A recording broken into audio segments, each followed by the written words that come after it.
कई लोगों ने मुझसे ये प्रश्न पूछा है और अक्सर लोग पूछते हैं, जिनकी आस्था ज्योतिष में है वो भी पूछते हैं, ज्योतिष के विद्यार्थी भी पूछते हैं।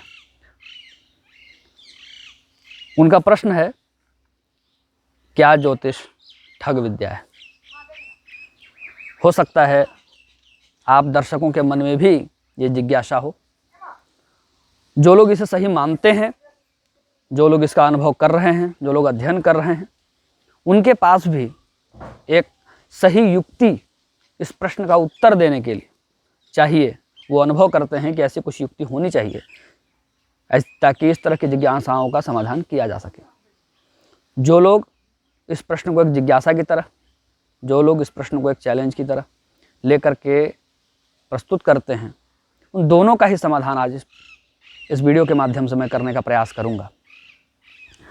जैसे ही ये सवाल समाज हमारे सामने प्रस्तुत करता है कि क्या ज्योतिष एक ठग विद्या है, तुरंत मेरे मन में अनेक प्रश्न उत्पन्न हो जाते हैं। प्रश्न ये है कि संसार में सबसे बड़ी मान्यता जिस मेडिकल साइंस को मिली हुई है इस समय, क्या वो ठग विद्या नहीं है? क्या उसका व्यापारीकरण नहीं हो रहा है? बड़ी बड़ी इंडस्ट्रीज बड़े बड़े वायरस बनाती हैं, उनका अनुसंधान करती हैं, किसी क्षेत्र विशेष में उसको इंजेक्ट करती हैं। ऐसे बहुत सारे प्रश्न हैं। बहुत सारे झोला छाप डॉक्टर हैं जिनको कोई ज्ञान नहीं है, पर कुछ दवाई, कुछ मेडिसिन लेकर के वो चलते हैं, इलाज करते हैं। बहुत सारी बीमारियां तो प्रायोजित होती हैं। ऐसे ही केवल मेडिकल साइंस नहीं, दूसरे विषय को भी लीजिए। क्या राजनीति ठग विद्या नहीं है? बड़े बड़े नेता आते हैं, बड़े बड़े वादे करते हैं, किसी वादे को पूरा नहीं करते हैं। अन्य क्षेत्र में आइए, जैसे कॉमर्स का क्षेत्र है, जो लोग सीए हैं, जो लोग होटल मैनेजमेंट आदि का कोर्स करते हैं, जो लोग बीसीए आदि का कोर्स करते हैं, तो इतने बड़े बड़े जो मैनेजमेंट गुरु हैं, क्या उनका व्यापार या उनका कार्य ठग विद्या नहीं? संसार में जितनी भी विद्याएं हैं, उन सब विद्याओं का ठगीकरण किया जा सकता है, लेकिन सवाल सिर्फ ज्योतिष पर ही क्यों उठते हैं? यह प्रश्न मुझे दुखित करता है। खैर, इस देश में, विश्व में बंदूक का आविष्कार किया गया, अस्त्र शस्त्रों का आविष्कार किया गया, तो क्या हम ये कह सकते हैं कि उन सब का प्रयोग आतंकवाद फैलाने के लिए किया जाता है? अगर हम ऐसा कहें तो विश्व की सभी सेना अस्त्र शस्त्र धारण करती हैं। वो आतंकवाद फैलाने के लिए नहीं, आतंकवाद रोकने के लिए, घुसपैठियों को रोकने के लिए, अपने देश की जनता की सुरक्षा के लिए उनका प्रयोग करती है। किसी विद्या का आप कैसा प्रयोग करते हैं, उस पर निर्भर करता है कि वह विद्या वैज्ञानिक है या वह विद्या ठग विद्या है। आपकी सोच पर निर्भर करता है कि आप उस विद्या का प्रयोग किस तरह से कर रहे हैं, आप उस विद्या के प्रति कैसी जानकारी, कैसी योग्यता, कैसी मानसिकता रखते हैं।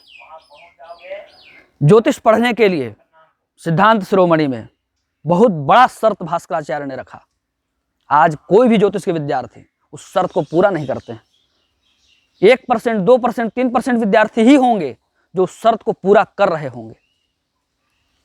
वह शर्त क्या है? भास्कराचार्य कहते हैं, द्विविध गणित मुक्तम व्यक्त अव्यक्त युक्तम तदवगमन निष्ठः शब्द शास्त्रे पठिष्ठः यदि भवति तदेदं ज्योतिषं भूरिभेदं प्रपठितुम अधिकारी शून्यथा नामधारी। 2 प्रकार का गणित बताए, व्यक्त गणित और अव्यक्त गणित। व्यक्त गणित में आपके जो अंक गणित हैं वो आ जाते हैं। अव्यक्त गणित में रेखा गणित है, बीज गणित है, त्रिकोणमिति है, वो सब आ जाते हैं। तो क्या पहले कहे कि द्विविध गणित मुक्तम, मैंने 2 प्रकार के गणित बताए हैं। भास्कराचार्य ने कहा कि मैंने 2 प्रकार के गणित बताए हैं। कौन कौन से? व्यक्त गणित और अव्यक्त गणित। उनको समझने में कुशल हो गणित में जादू की तरह उसका दिमाग चलता हो, जादू की तरह उसका हाथ चलता हो, उसकी कैलकुलेशन बहुत तेजी से होती हो। किस प्रकार के गणित में? तो दोनों प्रकार के गणित में। वो बीज गणित भी जानता हो, वो अंक गणित भी जानता हो, त्रिकोणमिति भी जानता हो, वो डिफरेंशियल कैलकुलस और इंटीग्रल कैलकुलस भी जानता हो, समझता हो, इन दोनों गणित को जानता हो। उसके बाद तदवगमन निष्ठा, उसके बाद शब्द शास्त्रे पठिष्ठ, वो व्याकरण शास्त्र भी ठीक से पढ़ा हो, अच्छे से व्याकरण शास्त्र का जानकार हो। लोग सही से हिंदी भाषा नहीं लिख पाते हैं। मैंने कई ज्योतिषियों का पोस्ट देखा है, पढ़ा है, सोशल साइट्स पर मैं पढ़ता रहता हूँ। बहुत सारे ज्योतिषी लोग घूमते रहते हैं, वो सही से सरल हिंदी भाषा नहीं बोल पाते हैं, संस्कृत के शब्दों का अजीब तरीके से संधि विच्छेद करते हैं, जो कि एक महामूर्ख व्यक्ति को भी नहीं करना चाहिए। तो ऐसे विद्वान का टैग लगाए हुए लोग अजीब तरीके से, बहुत बेकार, बहुत गंदे और अव्यावहारिक तरीके से मूर्खतापूर्ण संधि विच्छेद करते हैं। शब्द शास्त्र का, व्याकरण शास्त्र का ज्ञान नहीं है। व्यक्त गणित और अव्यक्त गणित को समझने की बात तो दूर, वो जोड़ घटाव कर लेते हैं, बाजार का सामान खरीद लेते हैं, अपनी रोजगार, अपना जीवन चला लेते हैं, वही बहुत बड़ी बात। तो ऐसे लोगों को समाज स्वयं स्वीकार करता है। शास्त्र कभी नहीं कहता है कि तुम इनको स्वीकार करो। ये समाज की गलती है कि कोई भी व्यक्ति जब आकर ये कह देता है कि मैं ज्योतिषी हूँ, अपने नाम के बगल में ज्योतिषाचार्य लेकर घूमते हैं, या ज्योतिष शास्त्री लेकर घूमते हैं, या ज्योतिर्विद लेकर घूमते हैं, उनसे समाज प्रश्न नहीं करता कि आप ज्योतिषाचार्य लगा रहे हैं तो आचार्य आपने कहाँ से किया है, किस विषय से किया है, क्या आप व्यक्त गणित जानते हैं, क्या आप अव्यक्त गणित जानते हैं। समाज स्वयं भी चाहता है कि मैं, मेरे लिए जो अच्छा है, जो मेरे कानों को अच्छा लगे, ऐसी ऐसी बात कोई बोले। और आज के समाज की स्थिति भी यही हो गई है। 12 वर्ष हो गए ज्योतिष के संसार में मुझे काम करते हुए, और उसका अनुभव मैं देख रहा हूँ कि संसार में जो अच्छे ज्ञानी हैं, जो शास्त्र के प्रति पूर्णतया समर्पित हैं, समाज उनको महत्व नहीं देता है। जो लोग शास्त्र को व्यापार की तरह देखते हैं, समाज उसके पीछे भागता है। ऐसे में जो ज्योतिष शास्त्र के प्रस्तुत करता है, उन लोगों में ठगों की संख्या ज्यादा हो जाएगी। तब तो समाज को लगेगा ही कि ज्योतिष एक ठग विद्या है। पर भास्कराचार्य कहते हैं कि जो ज्योतिष शास्त्र को ठीक से जानता है, यो ज्योतिषम वेत्ति स वेद यज्ञान, जो ज्योतिष शास्त्र को ठीक से जानता है वही यज्ञ आदि को जान सकता है। और यज्ञ आदि कर्म ही धर्म, अर्थ, काम, मोक्ष सब देने वाले हैं। ज्योतिष वेद का अंग है, ज्योतिष को वेदांग कहा गया है।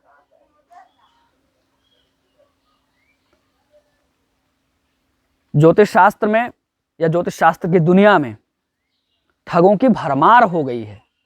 यह बात कहना ज्यादा युक्तियुक्त है, बस ये कहने के कि ज्योतिष एक ठग विद्या है। क्योंकि आज भी ज्योतिष अपनी अक्षुण्णता को, अपनी व्यवहारिकता को स्थापित किए हुए है। सैकड़ों ज्योतिष शास्त्र आज भी अपने अस्तित्व को, अपनी वैज्ञानिकता को समाज के सामने स्थापित कर रहे हैं। ज्योतिष पर नए नए शोध हो रहे हैं। सिद्धांत ज्योतिष में शोध की परंपरा लगभग लुप्त सी हो रही है।